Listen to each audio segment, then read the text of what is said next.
Meanwhile, at the scene of the devastating attack on a residential area in the city of Dimona, Prime Minister Benjamin Netanyahu seized the opportunity to highlight the evil nature of the Ayatollah regime. If you want proof that Iran endangers the entire world, the last 48 hours have given it. In the last 48 hours, Iran targeted a civilian area. They're doing that as a mass murder weapon. Luckily, no one was killed, but that's due to luck, not their intention. Their intention is to murder civilians. Second, they fired on Jerusalem right next to the holy sites of the three monotheistic faiths, the Western Wall, the Church of the Holy Sepulchre, and the Al-Aqsa Mosque. And by dint of a miracle again, none of them were hurt, but they were targeting the holy sites of the three major monotheistic religions. Third, they fired an intercontinental ballistic missile on Diego Garcia. That's 4,000 kilometers. I've been warning all the time. They have now the capacity to reach deep into Europe. They already have fired on a European country, Cyprus.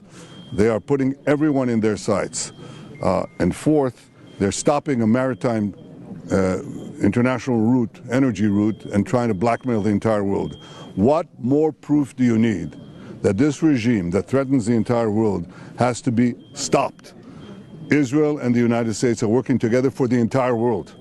And it's time to see the leaders of the rest of the countries join up. I'm happy to say that I can see some of them beginning to move in that direction, but more is needed. President Trump's call to have the international community confront this terrorist fanatic regime of zealots, that is a call not only for the security of America and the security of Israel, it's for the security of the entire world. And it's time for them to act.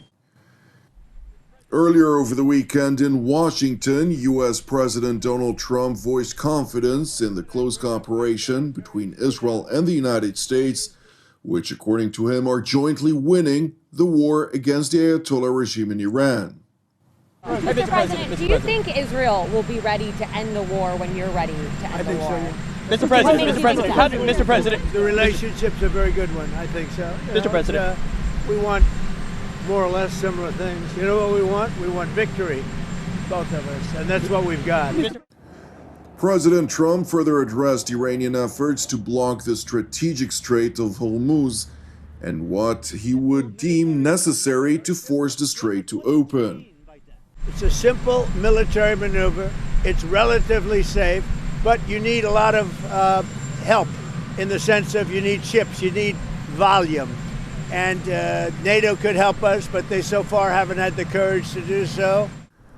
Meanwhile, NATO Secretary General Mark Rutte, in an interview with Fox News, announced that the majority of NATO member states would join other partner countries in securing freedom of navigation in the Strait of Hormuz. I know the president was angry because he feels that European and other allies have been too slow.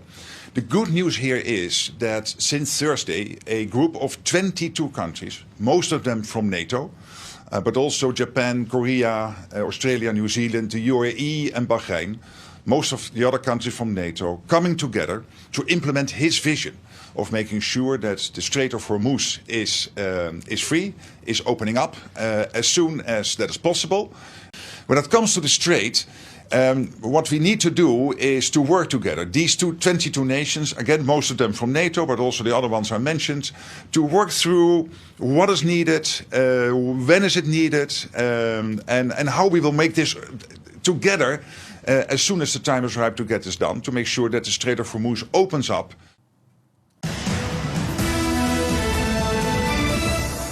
Thank you for watching TV7 Israel News, which is